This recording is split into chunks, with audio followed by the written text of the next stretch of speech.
Letter 1, Excerpt 9. Summary. What Jesus saw and felt in the desert. He was uplifted into inner radiant light, feels ecstasy and joy. He knew that that power was the true creator of all, that it was infinite, eternal, universal, that it filled the entire space of the universe and all living things, that it was mind power, that the human mind was drawn from divine creative mind, but was only a candle lit by the sun. He realized that nothing was really solid.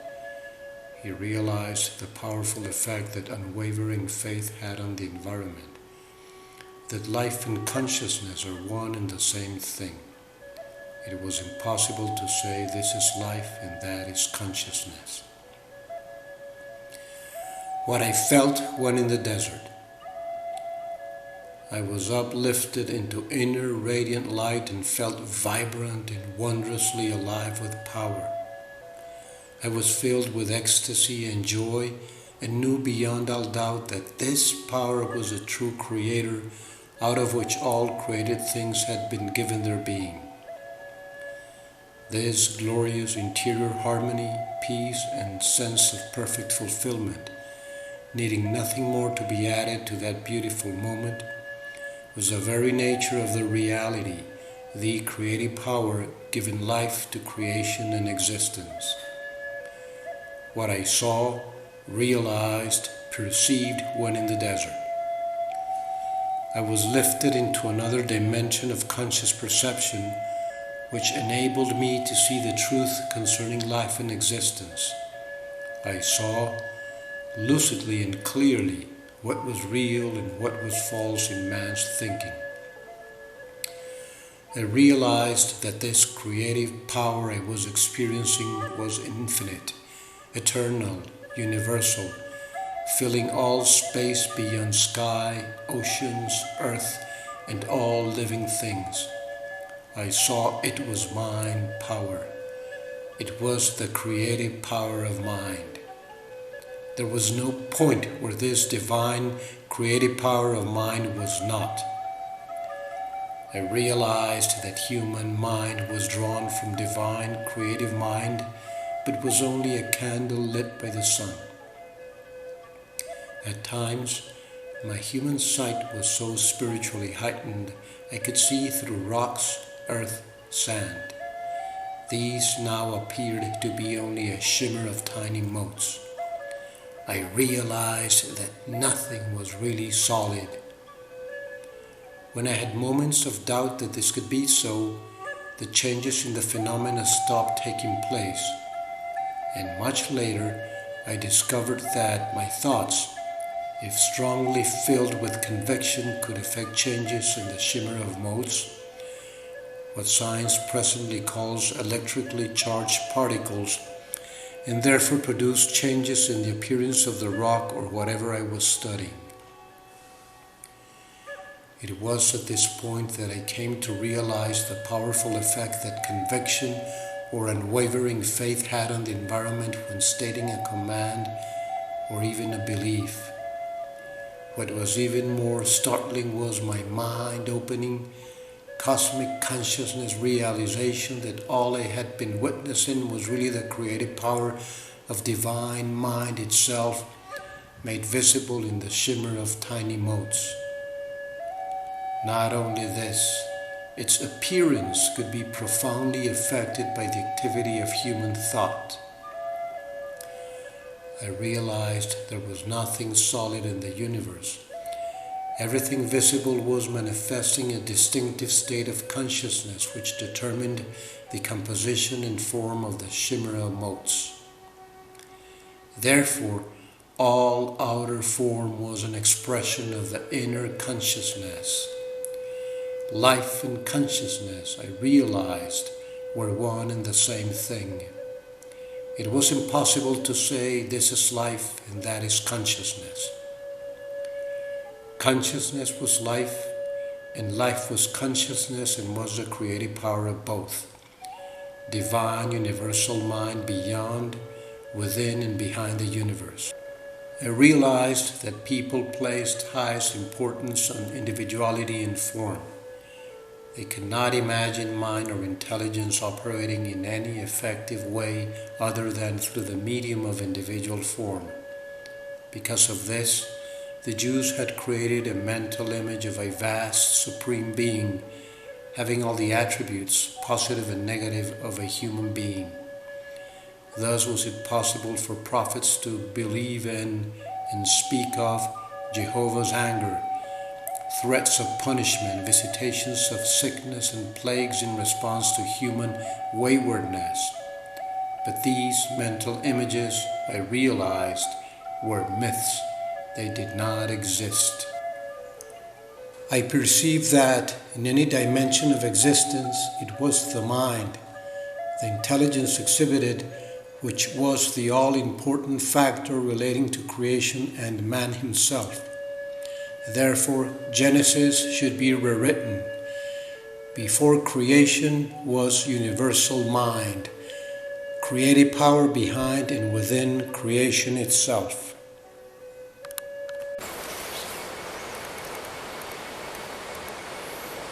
Hello, how are you doing, guys? I'm Michael's son. I'm back. Okay? Today we resumed the reading of letter 1 and we read excerpt 9 of letter 1. And we started knowing about these wonderful revelations of what was that Jesus saw and felt when in the desert. And what a string of jewels this reading brings for us. It is incredible. Let me just name a few. He felt wondrously alive with power. Wondrously alive with power. And he realized, he knew from the very beginning that that power was a true creator of everything in the world. And he realized that that power was mind power, the creative power of mind. And he also saw that it was infinite, that it filled all space, that it was eternal, everlasting, and that it filled every space, all the earth, the skies, the stars beyond the skies, all the oceans, everything, that it was everywhere. He saw and realized that there was no single point in the universe that was not that creative power of mind, of universal loving mind. Also, he realized, after being able to see through things, through sand, through rocks, through the mountains, everything that was physical around him, he managed to see through them and saw that these things, everything, was really composed of a, as he describes it, the spirit, a shimmer of tiny motes. So with that vision, he realized and knew that there is nothing solid in the universe. Not one single thing in the universe is really solid. He also realized and saw that everything visible, all things visible, are just a manifestation of a certain state of consciousness. Hence, that life is consciousness and consciousness is life. Wow. Well, of all these jewels, I would like to comment a little in certain detail, a little bit about that crowning jewel to me of this first set of revelations. Jesus realized in the desert, he saw and knew in the desert that nothing is really solid under the sun in the entire universe. That everything, as our scientists have tested and proven today. The material world is really composed of electrical particles vibrating at different frequencies of speed. That means that the entire universe is energy. That you and I are energy. That everything, that the cell phone that you hold in your hands and with which you are watching this video is energy. And so is your house, and so is your car. And so is the brick building in which you work, and so is the ocean, and so are the flowers, and so is the air, and so is everything. Dear brother, the truth of being, the truth of your being on this earth, on this earthly dimension, and the truth of your existence in this life on earth and of your entire life rests on this fundamental reality of creation, that there is nothing solid, that everything is energy. So you need to grasp this truth, but not intellectually.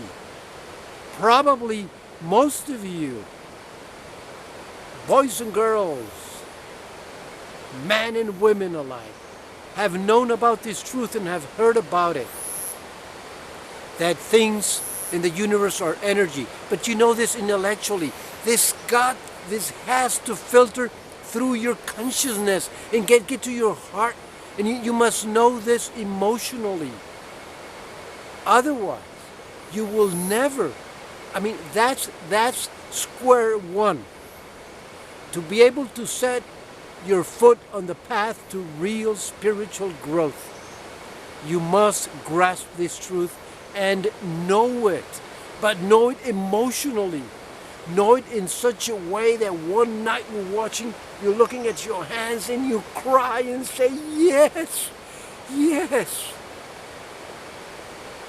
Because it is only when you accept this truth, when you realize and you know about it, that you will be able to take full responsibility for your life. Because you say that, yeah, I know this, but you keep on living as you have lived, as your parents did, as your grandparents did, as your great-grandparents did, believing that this is the physical world, that your body and your circumstances are beyond your control, that you're a victim of your circumstances, where the opposite is true.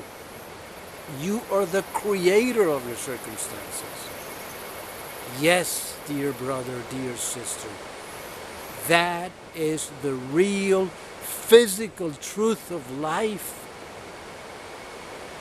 And if you feel a call, if you feel a call in your heart to move beyond your present beliefs, because in addition to knowing this, really, to get started on a path to real spiritual growth, of course, something else has to happen. A call in your heart. You must have hit bottom. There must be some, you must have felt real, deep-seated dissatisfaction with your life. You must have realized that you are not really happy, despite how religious you are. Despite the fact that you go to Mass every day and receive the Holy Communion every day, or despite that you're a very fervent Protestant and go and are reading the Bible every single day and praying, despite that, you know deep in your heart that there is something beyond all that. And you feel fear for death. You feel fear for the infirmity of old age. You feel fear for sickness, for being alone when you're old, when nobody will be there to tend to you. You realize that your vitality, your strength is growing. I mean, it's just weakening. It's going away. It's flying away from you. Brother, dear brother, There's so many things, so many wonderful things in these pages of letter 1. But this is real. So I just wanted to say this to you, my dear brother, my dear sister, that you must really understand this, that you are energy, that your mind is creative power, that with your mind you create the circumstances in your life, and that you are called to create a life of bliss, of joy, of ecstasy, of abundance, of perfect health, of perfect youth. Yes! I am the truth, I am the way, and I am life. Jesus said, yeah, that's right. What kind of life was he referring to? Go bending on a cane where you're 90 years old and being crushed by the weight of the years and of your sorrows? No. Okay, I'll leave my comment here. I think it's enough. I love you guys. It's so good to be back with you again, and this is my call to you today. We will go on reading the next pages of letter 1, going through the revelations that Jesus had in the desert, and we will see so many wonderful things. Okay, thanks so much for being here today, folks. Please give me a like if you like this video. Hit the button below to subscribe to my channel, and thanks so much for sharing with friends. I love you. I really do. Hasta la vista, amigos.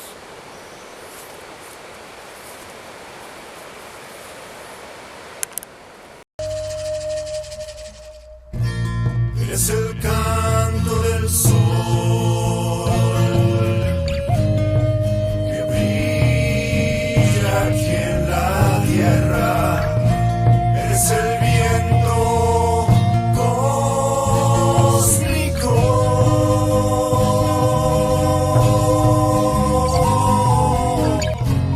Es la lluvia en las estrellas.